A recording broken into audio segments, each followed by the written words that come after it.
celular dependiente de anticuerpos.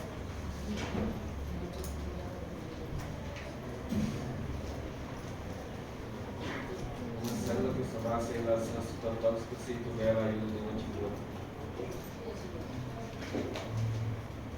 Ya. Esta es una célula infectada. Aquí hay receptores de reconocimiento. Están reconociendo anticuerpos. Y los anticuerpos, a su vez, pueden estar reconociendo algún antígeno de otra célula que porta este antígeno en la superficie. ¿Qué significa esto? ¿Cómo se puede explicar este mecanismo de citotoxicidad celular dependiente de anticuerpos? Primeiro um anticorpo aí para mostrar que o antígeno não podia ser sua ação citotóxica. Não podia reconhecer isso.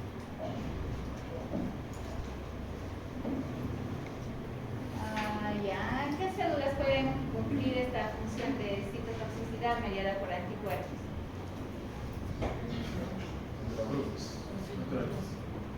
Las NK, sí.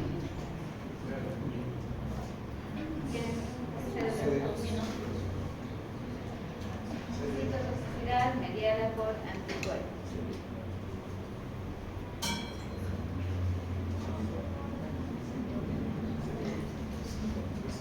En la inmunidad tumoral, ¿no? Se generan anticuerpos en respuesta al agente patógeno, en este caso los parásitos. Pueden actuar bloqueando la entrada del parásito a una célula y juegan un papel importante en el mecanismo conocido como citotoxicidad celular mediada por anticuerpos. Los anticuerpos que se van a formar contra ese parásito ya saben reconocer al antígeno. Cualquier célula infectada que porta ese antígeno en la superficie, ¿no? Puede ser expresado por el HLA. Alguna célula fagocítica o célula que tenga receptores de anticuerpos puede reconocer a la célula infectada y puede destruirla, ¿no? Como es el caso de las células NK que dijeron hace un momento. Los linfocitos T citotóxicos también pueden actuar produciendo una lisis, ¿no? Perforando la pared de la membrana de la célula infectada por este parásito. No se olviden, esto ya solamente mencionar lo que hemos repasado en la clase pasada.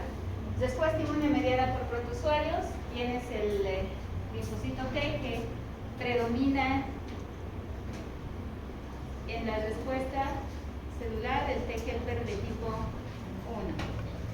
Que el linfocito T helper predomina en la respuesta inmunitaria frente al mitos, el linfocito T helper de tipo 2. No se olviden de cada uno las citoquinas que producen, las células que activan, porque puede entrar como pregunta de examen. ¿Ya? Entonces tienen que repasar eso. Mecanismos de evasión de la respuesta inmunitaria. Localización en sitios inmunoprivilegiados, como por ejemplo el CIST-0, ¿no? Si se encuentra a nivel del sistema nervioso central, es difícil de conocer. Variación antigénica, pueden cambiar la estructura, por tanto, nuevamente se va a tener que presentar al nuevo antígeno para estimular una inmunidad adaptativa. Mimetismo molecular, pueden confundir los antígenos con antígenos propios y eso hace que desencadene enfermedades autoinmunes. Inducción de moléculas inmunosupresoras. Como hay parásitos que pueden activar moléculas que van a bloquear la respuesta inmunitaria que nos puede ayudar en la defensa frente al parásito. La complejidad del ciclo de vida también es considerado como un mecanismo de evasión, ¿no? Porque tiene que formar respuestas inmunes frente a antígenos específicos y diferentes porque tienen diferentes ciclos evolutivos.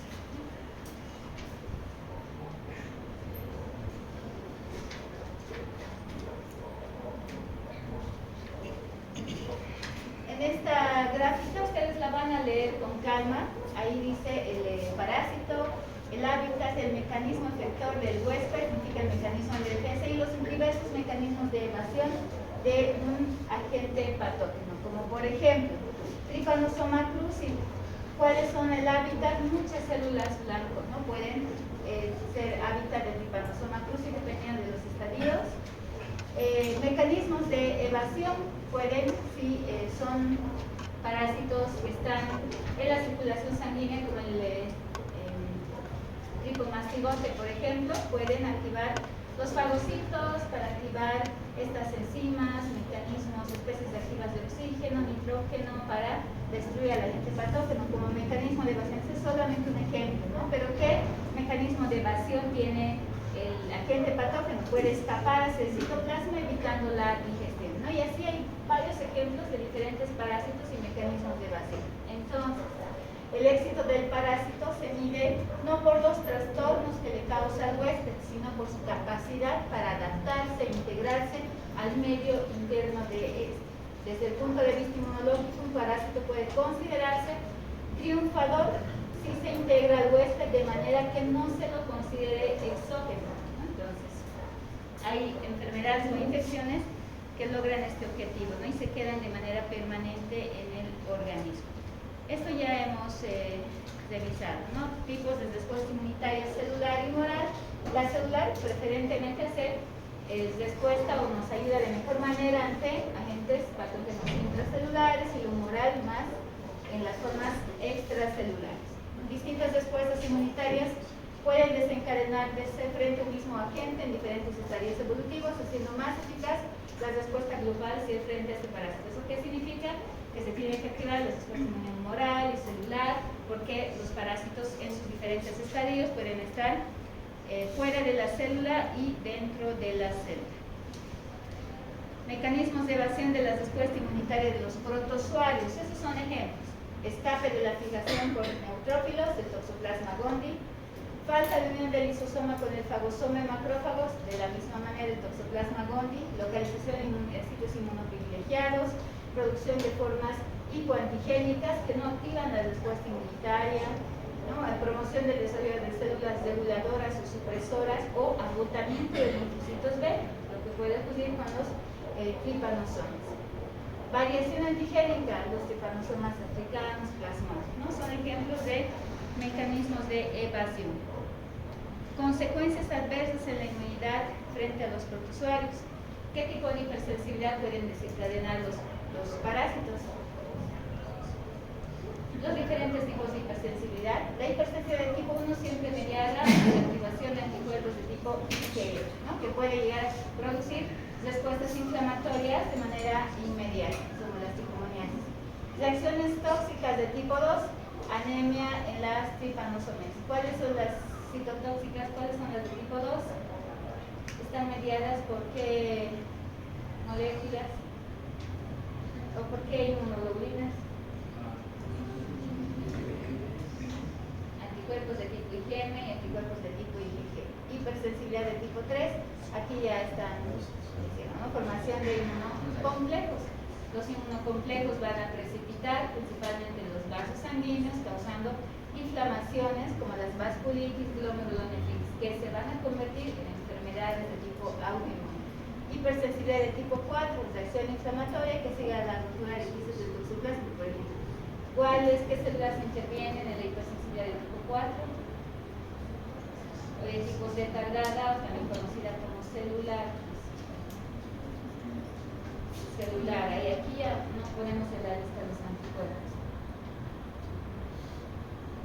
Linfocitos T helper de tipo 1, los linfocitos T citotóxicos o CD8 y los macrófagos. La inmunidad frente a los helmintos. Algunas clases de helmintos se han adaptado evolutivamente al parasitismo. Esta adaptación ha implicado enfrentarse al sistema inmunitario para superarlo y evadirlo. Salvo excepciones, debido a mayor exposición, mayor susceptibilidad del huésped y menor resistencia. La mayoría de los huéspedes albergan uno o pocos parásitos. Generalmente estos son graves. Casi siempre producen enfermedad leve y subclínica, pero pueden ocasionar morbilidad. Bueno, en ciertos casos también pueden producir mortalidad, ¿no? Dependiendo de la localización, el tipo de daño que pueda producir en el organismo.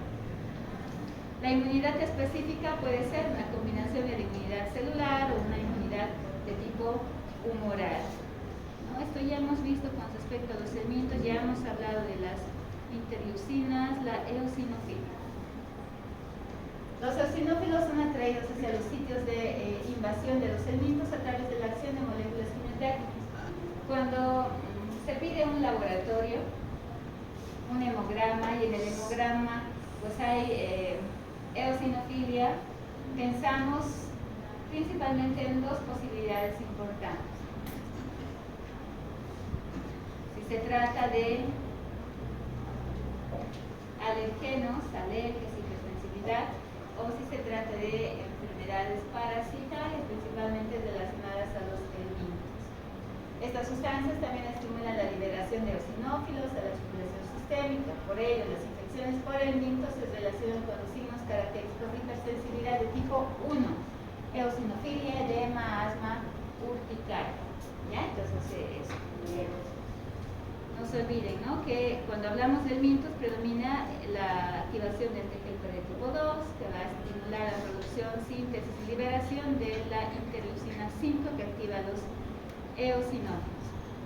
Algunos ejemplos de mecanismos de evasión por los helmintos: pérdida de antigenicidad, mecanismo de selección natural, ¿no?, que hace que se disminuya la respuesta inmunitaria. Mimetismo antigénico, eso ya saben qué significa, bloqueo o degradación de los anticuerpos mediante una serie de secreción de proteínas o enzimas proteicas, ¿no?, como las proteasas, por ejemplo. Variación antigénica secuencial, que ya sabemos de qué se trata. Y por último, además de estos parásitos que hemos hecho mención, ¿no?, también tenemos que hacer mención a otros parásitos que son exógenos, ¿no?, o ectoparásitos.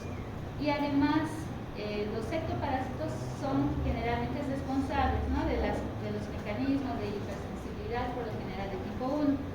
Otros artrópodos de la misma manera, ¿no?, generalmente al liberar sustancias tóxicas o venenos, como lo que liberan los artrópodos, ¿no?, cuando, por ejemplo, las arañas, ¿no?, cuando muerden a una persona, a través de sus quelíferos pueden liberar venenos en mayor o menor cantidad. Todos estos artrópodos portan esos venenos, ¿no?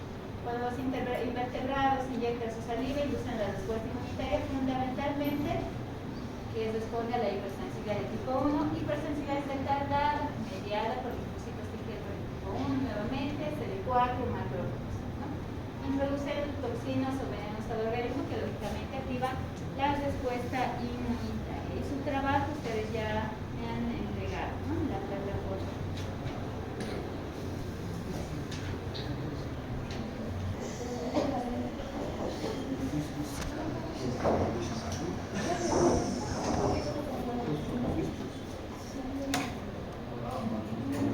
Situación: las personas tienden a presentar infecciones por hongos. Humedad, ya, áreas tropicales, subtropicales, ¿qué más? Esos son, no sé, factores de riesgo de acuerdo al lugar donde se encuentra la persona. Pero, ¿qué características tendría que tener su organismo, el sistema inmunitario, para desarrollar enfermedades micóticas? La mayoría, muchos son inmunocomprometidos, ¿no?, que pueden tener inmunodeficiencias o inmunosupresión. Como ustedes ven en la imagen, hay gran variedad de hongos, ¿no? Muchos se pueden ver al microscopio, son hongos microscópicos, pero otros son macroscópicos, los podemos ver a simple vista, como las setas, los utilizamos como incluso alimentos, ¿no? ¿Cuál de estos dos tipos creen que nos puede generar daño al organismo? ¿Los microscópicos o los macroscópicos? ¿Los microscópicos? Ya, pero si los hongos también pueden ser venenosos, ¿no?, los macroscópicos, entonces pueden producirnos también problemas, ¿no?, toxicidad, alergias. Con el aumento de casos, registro de casos de enfermedades que producen inmunodeficiencias como el VIH, han aumentado los casos de pacientes que desarrollan enfermedades o infecciones micóticas que son incluso bastante complejas, ¿no?, como las micosis de tipo sistémicas, de difícil tratamiento en estos pacientes, ¿no?, o el uso de inmunosupresores para deprimir el sistema inmunitario, sistemas invasivos que se utilizan para diagnósticos, ¿no?, que pueden aumentar este riesgo. Entonces también los hongos están entre las enfermedades infecciosas que pueden producir problemas, gran morbimortalidad. Las infecciones micóticas, dependiendo de dónde se localizan, pueden ser endémicas, ¿no? Generalmente tienen ahí un sitio donde hay mayor registro de casos de personas que tienen micosis. Pueden ser generalmente oportunistas, las que pueden desarrollar cuadros clínicos severos en personas inmunocomprometidas, ¿no? En las endémicas se deben a hongos que pueden estar presentes en el medio ambiente, pueden ser inhalados. ¿Cómo se transmite la enfermedad? ¿Cómo no adquiere la enfermedad por hongos? ¿Quién desea participar? Levanta la mano. ¿Sí? Muchas veces tienen estos hongos en su propia piel. En la piel. Sí, Entonces, ¿cómo las adquiere? Inmunodeprime y empieza la proliferación de estos hongos. Sí, ya, entonces significa que tenemos hongos en la superficie Sí. de la piel. Ya, entonces, si uno adquiere una micosis superficial, ¿puede transmitirlo a la otra persona? Sí. Si esta persona también está comprometida, va más cantidad a ella de hongos y... Pero ¿cómo se transmite el hongo de persona a por persona? contacto. Por contacto directo. Ya, ¿qué más? ¿Qué otra forma más? Sexualmente. Contacto directo, suficiente. Por lo aire. Por el aire, ¿no? Hay muchos. Los hongos pueden estar ahí en el ambiente, todo lo que nos rodea, ¿no? Entonces, sí se puede adquirir mediante la vía aérea, al inhalar. ¿Qué inhalamos? Los hongos. Las esporas de los hongos, eso es lo que también puede hacer que tengamos o adquiramos estas enfermedades micóticas. Entonces, de preferencia, tenemos dos lugares, no dos vías de ingreso. Esa es la definición completa de lo que es un hongo, a diferencia de las bacterias, virus, parásitos que hemos visto. Igual encontrado como un ser vivo, que puede ser unicelular, es eucariótico. Se puede dividir por mitosis, división asexual y sexual, aeróbico, tiene constituyentes celulares, es decir, organelas intracitoplasmáticas. Una característica importante de los hongos es que tienen una pared celular compuesta por proteínas. Este es un mecanismo de resistencia natural frente a la respuesta inmunitaria. Ya la pared que está constituida por quitina y estas características particulares. No forman verdaderos tejidos, ¿no? Sin estructura tisular, almacenan glucógeno, carecen de clorofila, lo que las cataloga dentro del grupo de las de los hongos, ¿no? Son macroscópicos, microscópicos, ya habíamos visto, pertenecen al reino fungi. Actualmente existen más de 150.000 especies, ¿no? De todas, no todas nos van a causar daño, ¿no? Patogenicidad, son algunas los hongos. Hay dos tipos de hongos que nos pueden producir daño, ¿no? Los hongos patógenos primarios y los hongos oportunistas, ¿ya? Los que nos pueden producir daño. Con respecto a la estructura, habíamos dicho que hay dos tipos de hongos, ¿no? Los hongos unicelulares y los pluricelulares. Ahora, ¿cuáles son los hongos pluricelulares?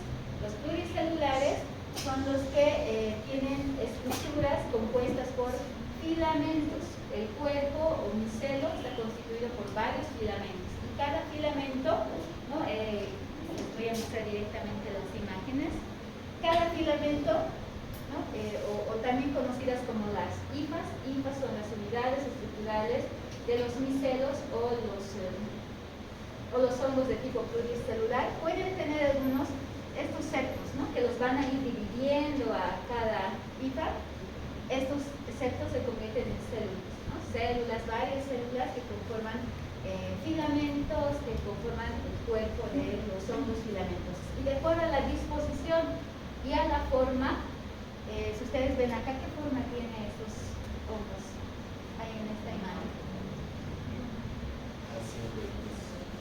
¿Una flor?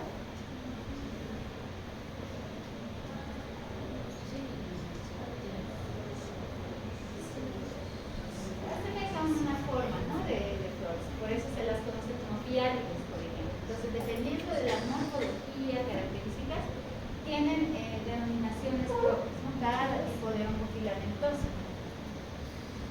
Los hongos que son unicelulares son los órganos levaduriformes o las levaduras, ¿ya? Las que tienen una sola célula. Las enfermedades que producen los hongos las podemos dividir en dos grandes grupos: micosis superficiales y las micosis profundas. Micosis superficiales, ¿por qué? Si habíamos dicho que había dos vías de ingreso. Una, mediante el contacto directo, ¿no? A través de las heridas, lesiones micóticas que tengamos a nivel de la piel o las mucosas. Entonces, tenemos las micosis superficiales, pero también están las micosis profundas. ¿Cómo ingresan las micosis profundas? Una de estas habíamos dicho vía respiratoria, ¿no? O por vía inhalatoria, y la otra puede ser también por contacto directo. ¿Cuáles son las micosis superficiales? Hay varias micosis superficiales, ¿no?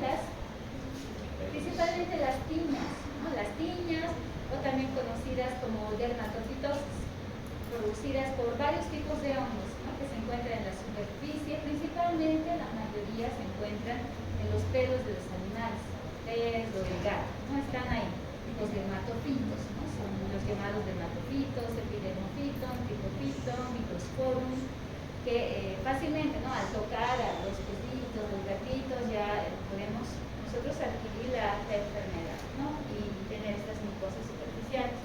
Micosis profundas, divididas en dos grandes grupos: micosis cutáneo profundas y micosis profundas o sistémicas. ¿Por qué las llamamos cutáneo profundas? Porque ingresan a través de la piel primero, pero estos hongos no se quedan en la superficie de la piel. Pueden atravesar el tejido celular subcutáneo, pueden llegar a los músculos, pueden llegar a los huesos, a las articulaciones, se pueden diseminar a través del trayecto linfático, por tanto pueden producir problemas mucho más serios. Y las sistémicas son las que ingresan de manera específica por la vía inhalatoria, ¿no? Entonces, primero, ¿dónde producen el daño, la lesión? A nivel pulmonar, y después se puede diseminar a otros órganos o tejidos, ¿no? Por tanto, las micosis sistémicas, por eso se las conoce como sistémicas. Pueden iniciar por la vía respiratoria, pero se diseminan fácilmente a los diferentes tejidos por continuidad, a través del trayecto linfático, por vías sanguíneas, se pueden diseminar. ¿Ya? Entonces, es importante saber esta clasificación para poder ver el tipo de respuesta inmunitaria. Puedo preguntarles como pregunta de examen: factores de virulencia de los hongos. ¿Cuáles son estos factores? Aquí tenemos 4, ¿no? Bien diferenciados. Los hongos pueden tener mecanismos para adherirse a los tejidos, ¿no? Esas moléculas en conjunto se las conoce con el nombre de adhesivos, que sirven para adherirse a los tejidos. También pueden sintetizar diversas enzimas. ¿Para qué les sirve sintetizar enzimas y liberarlas, como las proteasas, elastases, fosfolipases? Porque para abrirse campo, ¿no? Van destruyendo los tejidos. Entonces producen daño tisular de manera directa, ¿no? Tienen un efecto patogénico directo mediadas por las enzimas. También pueden liberar o sintetizar toxinas, ¿no? Y las toxinas son las que van a activar de igual manera la respuesta inmunitaria y producen melanina. La melanina protege contra productos oxidantes producidos por neutrófilos. Si producen gran cantidad de melanina y esta melanina facilita la destrucción de los fagocitos, como los neutrófilos, entonces, ¿qué células de la inmunidad innata son las células protagonistas y responsables en gran medida de la defensa frente a los hongos? Ahí tienen como mecanismo de evasión la melanina, ¿no? Que sirve para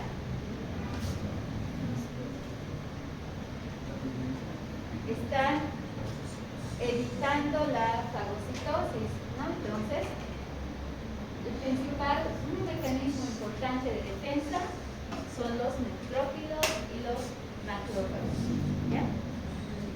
Neutrófilos y los macrófagos son los fagocitos. estos son algunos factores micológicos que modulan la fagocitosis. ¿Qué significa? ¿No?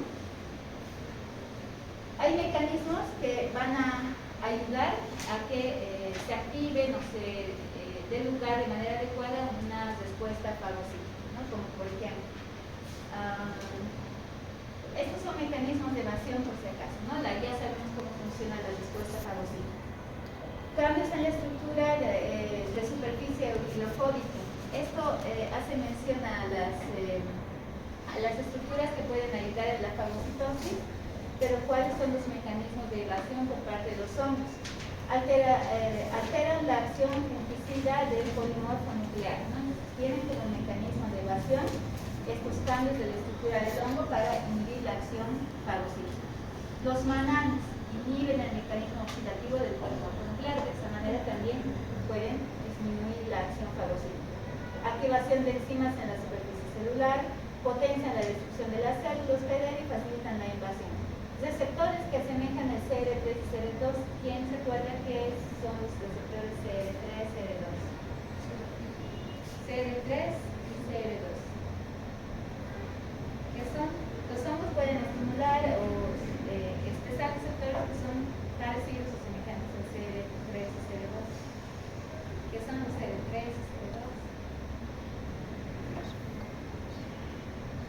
Son receptores para factores del sistema de complemento, ¿no? Entonces, inhiben la unión del hongo al fagocito, ¿no? Para inhibir este mecanismo de opsonización, ¿no? Que es dependiente del sistema de complemento. Liberación de adenosina. La adenosina activa la actividad metabólica del polimorfo nuclear. Y la adenosina es un factor regulador o inhibidor de la respuesta inmunitaria. Liberación de sustancias inhibidoras de alto peso molecular también disminuyen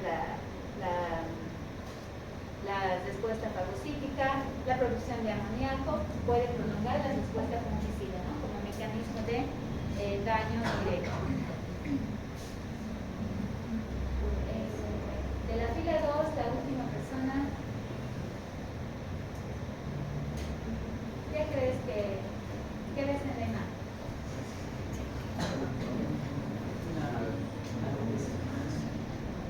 Ya.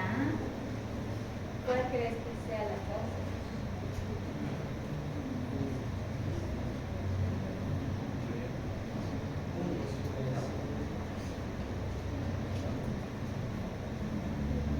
¿Hongos?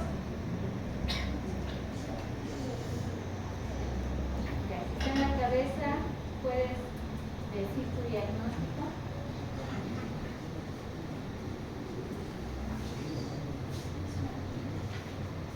Podrá ser una tinnitus, ¿no? Simple vista podemos darnos cuenta, ver y hacer un diagnóstico clínico, muchas patologías micóticas. ¿Qué características ven en la piel, en la región donde hay algo? ¿Es normal? ¿Notan que hay algún cambio? ¿Qué cambio?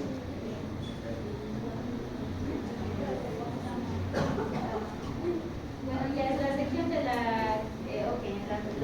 en esta región hay algún cambio a nivel de la piel, además de que no hay alopecía.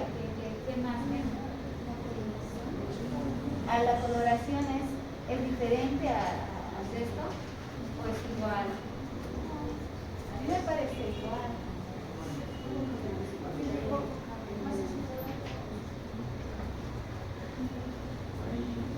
Es más blanco en las raíces.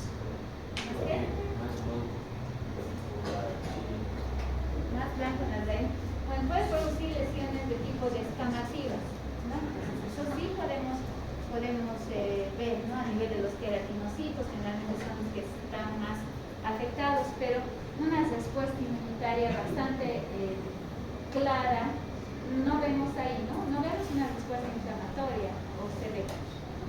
No se ve, ¿no? ¿Por qué creen que no se ve? Es superficial, ¿no? Afecta las capas superficiales de la piel, los queratinocitos, que es la piel muerta. Entonces sí hay mecanismos de activación de la respuesta inmunitaria, pero no se ven a nivel de la superficie. Sí de alguna alguna manera los queratinocitos, ¿no? Las capas, las primeras capas pueden activar alarminas para activar a las células de defensa, ¿no? Contra este agente patógeno. Pero aquí, ¿ahí ven alguna? ¿Se ven en voz la respuesta inflamatoria? Ya, entonces, ¿qué creen que sea?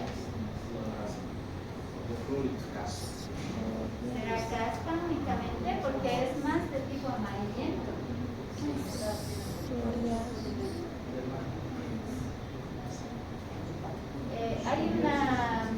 Hay un edema. Não seria que capítulo para um paciente se no túrito e desencadear na resposta inflamatória? Ya, si fuera una piña capitis y la persona empieza pues las capas de molestar la herida, puede producir unas escoriaciones y sobre infección podría ser. Pero hay enfermedades, además dentro de las piñas, hay algunas piñas que no solamente se quedan a nivel de los queratinocitos, ¿no? Sino pueden llegar incluso a afectar la dermis, donde hay más vascularización, mayor respuesta inmunitaria, por tanto, clínicamente la podemos observar, ¿no? E incluso en esta imagen pueden haber signos de inflamación bastante evidentes, ¿no? Algo eritematoso, ya no solamente escozor, sino un dolor bastante importante en nuestros pacientes. Sigue siendo piña, pero hay diversos tipos de piñas. Esta enfermedad se la conoce con el nombre de icterión de Celso, porque sí produce problemas en las capas más profundas a nivel de la piel. ¿Qué tipo de enfermedad creen? Ya hemos clasificado, ¿no? Las piñas. Las enfermedades micosis superficial, micosis cutánea profunda o micosis profundas o sistémicas. ¿Qué tipo de micosis creen que es?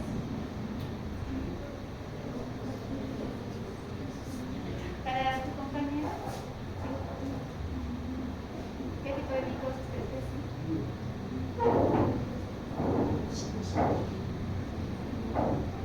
¿Qué ves en la diapositiva?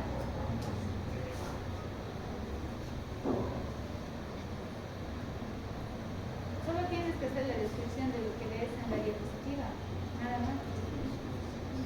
Puedes pararte y ver de cerca.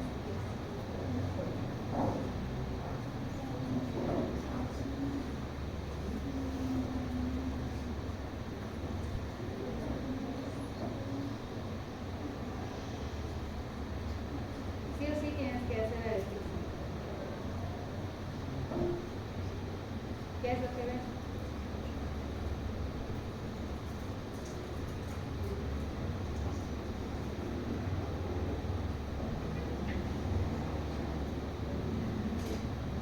¿Es una piel normal? No. ¿Qué es lo que estás viendo alterado?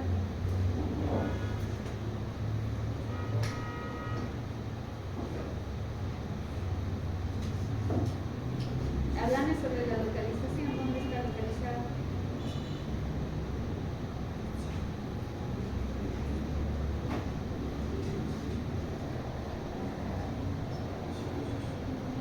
¿Dónde está localizada la lesión?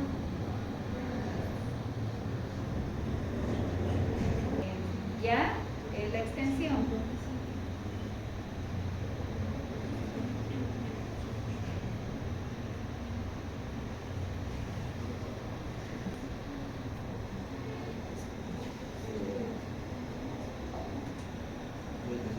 De 3 centímetros. Ya. Las lesiones son confluyentes, se unen unas con otras o no. Ya. ¿Qué coloración ves?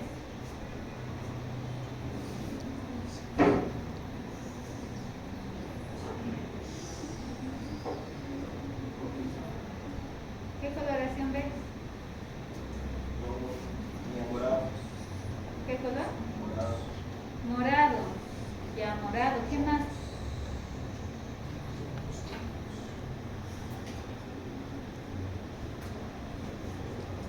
¿Está la piel intacta? ¿Hay secreción?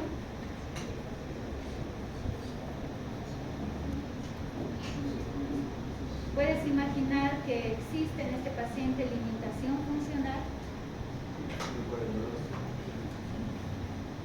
Ya, ¿tu nombre? ¿Emanuel? Imanol, vas a participar. Ya, entonces, Imanol ya nos ha descrito más o menos las lesiones. Estas lesiones están dentro del grupo de las micosis cutáneo profundas. Las micosis cutáneo profundas, habíamos dicho, puede ingresar de manera directa a través de la piel, pero se pueden diseminar. No solamente se extienden las lesiones, sino también por dentro, en profundidad, ¿no? Y estas pueden ser bastante dolorosas. Acá vemos una respuesta inmunitaria clínicamente. Sí vemos una respuesta inflamatoria bastante importante en el paciente. Seguramente puede generar fiebre y además una sobreinfección de tipo bacteriano. Aquí tenemos otro tipo de lesión. ¿Quién quiere describir la lesión? Tu compañero del...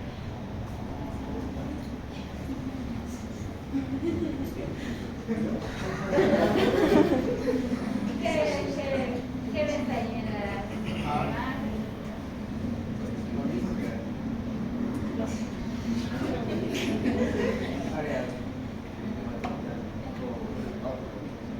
Área eritematosa, ya.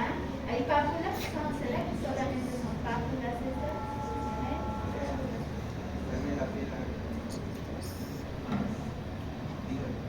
¿Más qué? Más lisa la piel. ¿Por qué? Brillante, ¿por qué? ¿Por qué? El edema. Por el edema. Por el edema, ok. Hay lesiones. Estos son. Ya que se queda el tren. Tienes que describir lo que ves en la imagen. ¿Qué ves en la imagen?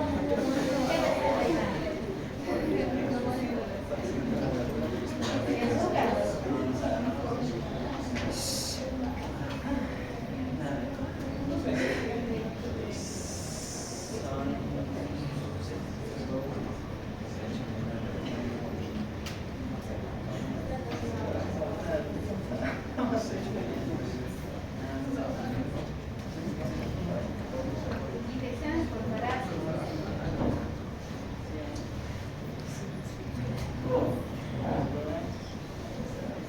Ya, ¿qué es infección y qué es enfermedad?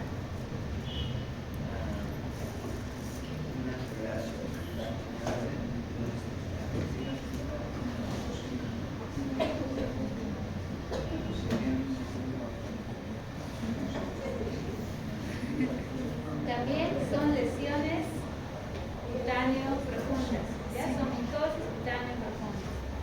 En algunas micosis podemos ver nosotros signos clínicos patognomónicos.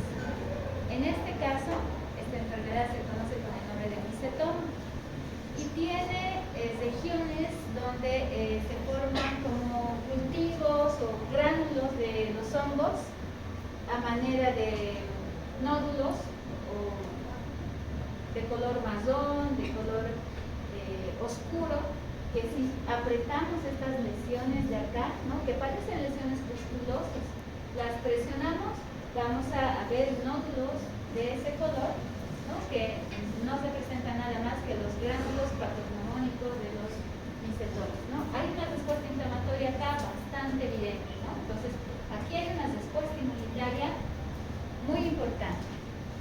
Por lo general, las enfermedades micóticas profundas o cutáneas profundas que hemos visto acá son de difícil tratamiento, ¿no? No solamente la respuesta inmune va a ayudarnos a destruir al hongo, sino que necesitamos de los antifúngicos para lograr una resolución más rápida y evitar que se complique o se disemine la enfermedad.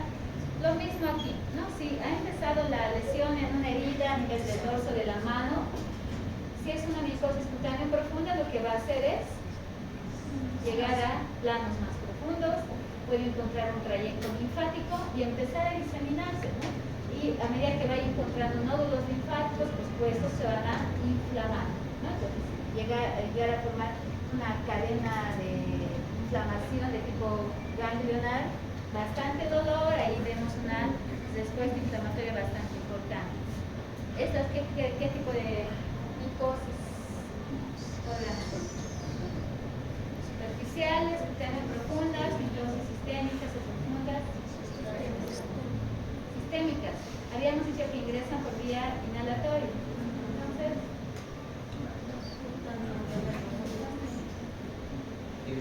las sistémicas habíamos dicho que pueden tener un inicio a nivel respiratorio, pero se pueden diseminar, por eso son sistémicas. ¿Ya? Entonces, este paciente tiene una micosis sistémica, ¿no? ¿Y cómo sabemos que es una micosis sistémica? Tenemos que preguntar, hacer una adecuada anamnesis, examen físico. Si referimos a una placa de tórax, pues vemos un compromiso pulmonar bastante importante, ¿no? Hay que hacer cultivos específicos para determinar qué tipo de hongos son. Entonces, en general, los hongos pueden ser oportunistas, solamente activarse cuando el paciente está inmunocomprometido, o muchos son, desde el inicio, hongos patógenos, ¿no? Hongos patógenos primarios. Entonces tenemos dos tipos y ante estos el sistema inmunitario tiene que defendernos. ¿Y cómo nos va a defender? Nos va a defender activando la respuesta inmunitaria frente a hongos que se encuentran a nivel extracelular y también frente a los que se encuentren a nivel intracelular. Los hongos prefieren, cuando hablamos de infecciones o intracelulares, generalmente sus células blancas son los fagocitos, ¿ya? Son los fagocitos. Y ya hemos visto que tienen bastantes armas o mecanismos de inhibición frente a los neutrófilos, frente a los monocitos, ¿no? Para evadir la respuesta fagocítica y ellos poder escapar al citoplasma. Por lo general, la respuesta inmune contra hongos, ¿no? Es adecuada, ¿no? De todos nosotros ahora que estamos acá, no sé cuántos estaremos con alguna enfermedad micótica. Quizá ninguno, ¿no? Porque tenemos un sistema inmunitario protector, inmunocompetente, que nos va a pesar de que estemos en contacto con algún hongo, pues nos va a defender de manera adecuada, desde las barreras naturales, las defensas celulares de la inmunidad innata. Pero también es importante la inmunidad de tipo adaptativa, ¿no? Y más que todo en personas que tengan un sistema inmunocomprometido, en eso sí vamos a ver mayor movilidad por hongos. Con respecto a la característica de la respuesta inmunitaria, ya habíamos dicho, ¿no? Todos los agentes patógenos o los virus, parásitos, hongos, bacterias tienen mecanismos de patogenicidad, ¿no? En algunos puede ser mayor que en otros, eso se llama virulencia. Y hemos hablado sobre esto, los mecanismos de ingreso, vías de entrada. Este es otro ejemplo de una persona que tiene una micosis sistémica, que se puede confundir con otras enfermedades, ¿no? ¿Con qué enfermedades ahí se puede hacer un diagnóstico diferencial?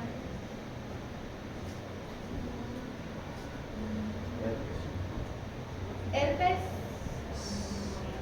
si viéramos las lesiones características, ¿no? Hay de tipo de celulares confluyentes, sistema de racimo y demás. Podría ser cáncer, ¿por qué? Hay un daño en los tejidos. Otro diagnóstico diferencial, alguna enfermedad parasitaria que comprometa la mucosa nasal, oral, la leishmaniasis, ¿no? Mucocutánea puede ser un diagnóstico diferencial. Entonces, cuando vemos un paciente así, podemos incluso pensar en una patología micótica. Es un poco difícil, ¿no? Si es que no conocemos cómo se pueden presentar las micosis sistémicas, ¿no? Hay que hacer igual, ¿no? Sospechar de enfermedades micóticas. Vías a través de las heces transmite, ya habíamos dicho, vía aérea y la piel y las mucosas, ¿no? Ahí tienen algunos ejemplos de algunos agentes patógenos. ¿Cómo el sistema inmunitario se activa? ¿Cómo se activa el sistema inmunitario? Primero reconocer al agente patógeno. ¿Qué mecanismos nos ayudan a reconocer a los hongos? Habíamos dicho, ¿no?, que tienen grandes componentes de mananos a nivel de la estructura. Por tanto, ¿qué receptores de reconocimiento de patrones pueden ser conocidos? Mananos. Las lectinas de tipo C, ¿no?, pueden reconocer diversos tipos de carbohidratos. Dentro de estas lectinas de tipo C hay dos que nos ayudan de manera importante. Son las lectinas de tipo 1, las lectinas de tipo 2. ¿No? También se pueden reconocer los receptores TLR, ¿no? Si están en la superficie, los TLR de tipo 2, los TLR de tipo 4 están implicados en el reconocimiento.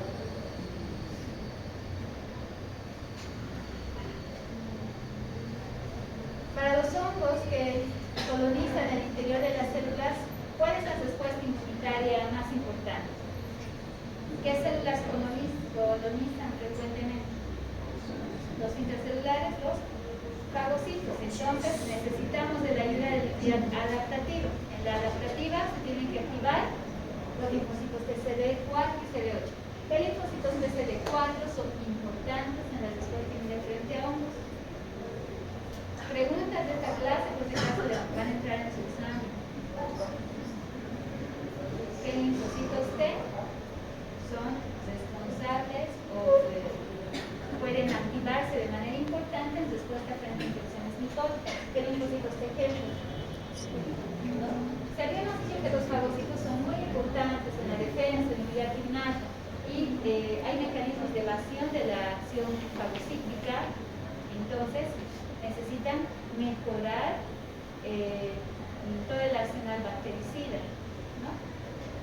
En este caso, ¿qué linfocito T le va a ayudar al macrófago a mejorar la respuesta? El T helper de tipo 1. Bien. ¿Y qué más? ¿Qué otro linfocito T se activa cuando hay hongos en el organismo? Muy bien, el T helper de tipo 17. ¿Ya? Entonces, T helper de tipo 1 es muy importante, y T helper de tipo 17. ¿Qué hace el T helper 17? El T helper de tipo 17 produce la interleucina 17, que va a activar a que los MK, el T helper 17, los neutrófilos, ¿no? En gran cantidad. Activan neutrófilos, activan los macrófagos, ¿no? Necesitamos fagocitos, habíamos dicho, para mejorar la acción. Entonces, también los hongos pueden activar la inmunidad tumoral, lógicamente, y producir anticuerpos de tipo IgM, de tipo IgG. Entonces, en la inmunidad innata, todo esto ya hemos ido repasando, solamente vamos a ver de manera rápida la piel o otras barreras físicas, químicas, biológicas, mecanismos de defensa. Entonces, ¿qué células intervienen en la inmunidad innata? Están encabezando los polimorfonucleares, ¿no? Los neutrófilos. Los monocitos están ahí también, las células NK, cuando hablamos de agentes intracelulares, células dendríticas, el sistema de complemento también. ¿Por qué razón? ¿Qué vía de activación del sistema de complemento en la inmunidad innata creen ustedes que se activa de manera importante? ¿A través de qué vía? Que habíamos dicho, ¿no?, que los hongos tienen gran cantidad de mananos a nivel de la superficie. La vía de las lectinas, ¿no?, se activa de manera importante.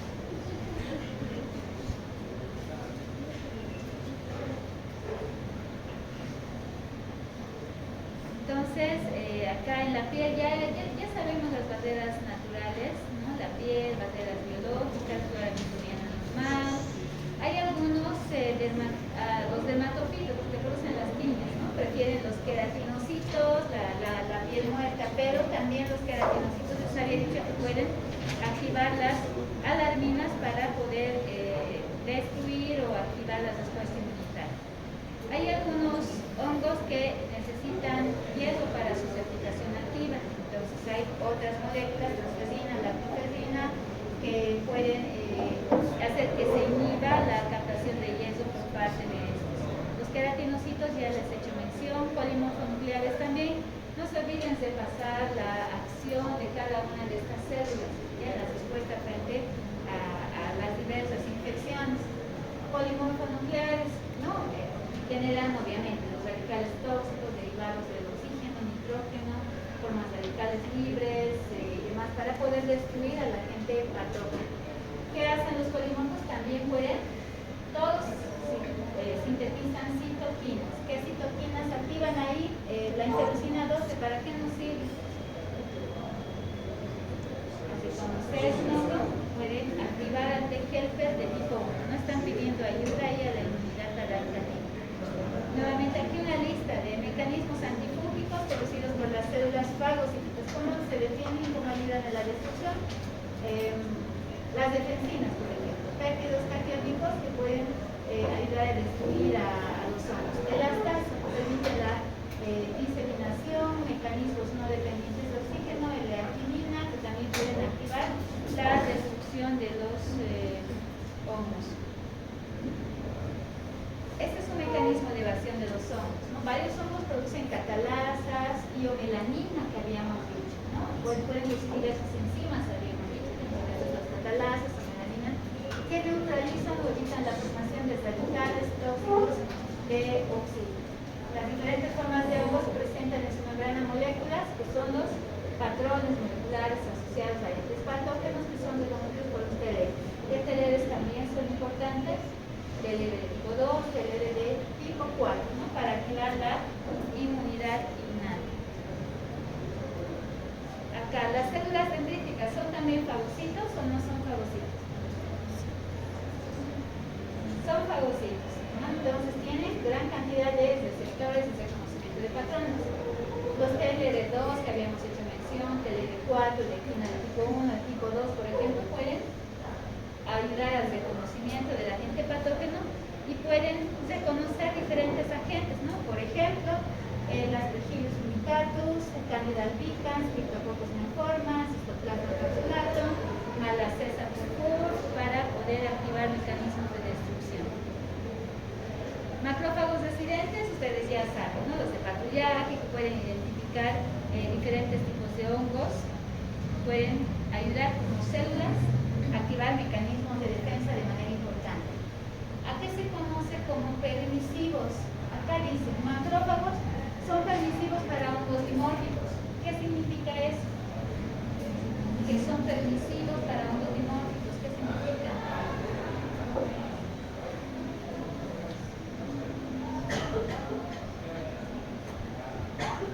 Los fagocitos tienen la función de destruir, ¿no?, al agente patógeno mediante la fagocitosis. Pero si es que los hongos se convierten en células blanco de los hongos, pueden tener mecanismos de evasión y es más difícil destruirlos. Los hongos, muchos hongos, patógenos primarios también, pueden tener esta característica, ser dimórficos. Dimórficos, ¿qué significa? Que de una forma filamentosa pueden pasar a una forma levaduriforme, ¿no? Entonces, esos son permisivos, dimórficos, los que pueden pasar de una forma levaduriforme a una forma filamentosa, ¿no? Entonces, eso hace que para los fagocitos les sea difícil destruir, entonces permiten la invasión y pueden ayudar a la diseminación del hongo, ¿ya? Estos son ejemplos de qué tipo de hongos, no sé, han pasado ustedes, ¿no?, en microbiología. ¿Han revisado algo de hongos? ¿Sí? Ya, no sé, por ejemplo, el Paracoccidioides brasiliensis. Será un hongo que produce micosis profundas, micosis superficiales.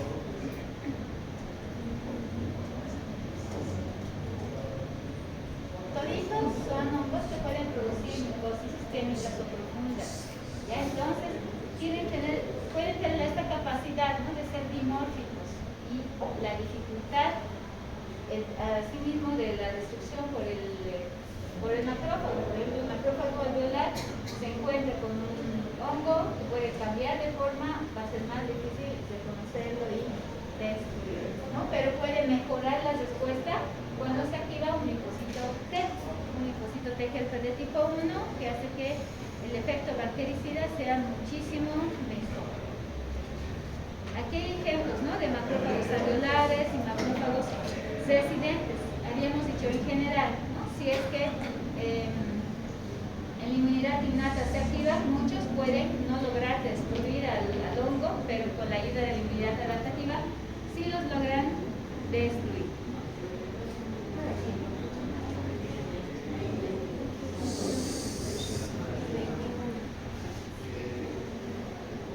Las células natural killer pueden ser capaces de destruir células infectadas por los hongos, ¿no?, como el Cryptococcus neoformans, Coccidioides immitis. Pueden producir citoquinas que hacen la CNK, muy importante. ¿Para qué sirve el interferón gamma? ¿Por qué es importante la función de las células CNK? Si producen gran cantidad de interferón gamma, la CNK activa a los macrófagos para que mejoren la acción microbicida, ¿no?, o fungicida, podemos decir en este caso, y destruye al agente patógeno. Interferón gamma, interleucina 2 y 18 también estimulan a que el linfocito T se diferencie de helper del común, ¿no?, que también lo necesitamos. El sistema del complemento, tienen que ir repasando ustedes las principales vías de activación, la vía de las lectinas, ¿no?, pero también la vía alterna se puede activar. Al activarse puede activar mecanismos de oxonización para mejorar más la fagocitosis, activar la respuesta inflamatoria y sobre todo, ¿no?, el complejo de ataque de membranas, ¿no?, el MAP. Frente a algunos hongos son buenos para poderlos reconocer y poderlos destruir. En la inmunidad adquirida, ¿no?, ya les había dicho, la inmunidad celular mediada por TCD4, por TCD8, ¿no?, mejora la acción de los macrófagos, esto ya habíamos hablado. También los hongos pueden activar mecanismos de hipersensibilidad, ¿ya?, de tipo tardío. ¿Cuál es el mecanismo de hipersensibilidad de tipo tardío? No se olviden, ¿no?, de tipo celular, mediada por los T helper de tipo 1, los macrófagos, que ya hemos dicho que necesitamos que mejoren la acción microbicida o fungicida, y los linfocitos TCD8, ¿ya?, que están dentro de ese grupo para mejorar esta respuesta mediada por los T helper.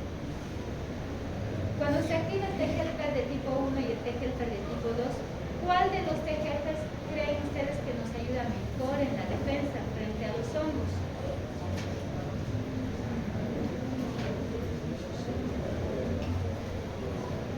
¿Cuáles nos ayudan? El T helper tipo 1. Pero ¿qué pasa si va a predominar el T helper tipo 2? ¿Qué pasa si predomina el parásito? La respuesta inmune frente a parásitos habíamos dicho, ¿no?, tiene uno que predominar, no predominan los dos, no se activan de la misma manera. Si uno predomina, va a inhibir al otro. ¿Qué pasa si predomina el T helper de tipo 2? Esto indica más gravedad en la respuesta inmunitaria, porque necesitamos al T helper de 1, ¿no?, más que al T helper de tipo 2. Entonces, personas que cronifican, que no se curan de manera adecuada, si predomina el T helper de tipo 2, pues van a inhibir al T helper de tipo 1, ¿no?, y no se va a dar la respuesta inmunitaria de manera adecuada. Linfocitos T citotóxicos, ya conocen ustedes la respuesta, ¿no?, median una inmunidad celular más protectora frente a diversos hongos. Obviamente hay mecanismos de evasión que tienen algunos, ¿no? Con respecto a las citoquinas, esto no se olviden, ya les había dicho, ¿no?, T helper tipo 1 produce interferón gamma, interleucina 2. ¿Cuál inhibe la acción del T helper de tipo 2? Interferón de tipo gamma, ¿no? El T helper de tipo 2, principalmente la interleucina 10, es la que va a inhibir esta acción. Ya saben que son los granulomas, igual se producen granulomas. Cuando un macrófago no puede destruir a un agente patógeno, en procesos inflamatorios crónicos se forman estos granulomas, ¿ya? Y la inmunidad tumoral también. La inmunidad tumoral puede producir anticuerpos, muchos útiles para neutralizar a los hongos, pero la mayoría nos sirven para hacer un diagnóstico serológico de estos, ¿no? Porque muchos son hongos dimórficos y acá puede ayudarnos mejor la inmunidad de tipo celular. ¿Ya? Entonces, van a revisar bien esto, lo que dice papel protector y papel no protector relacionado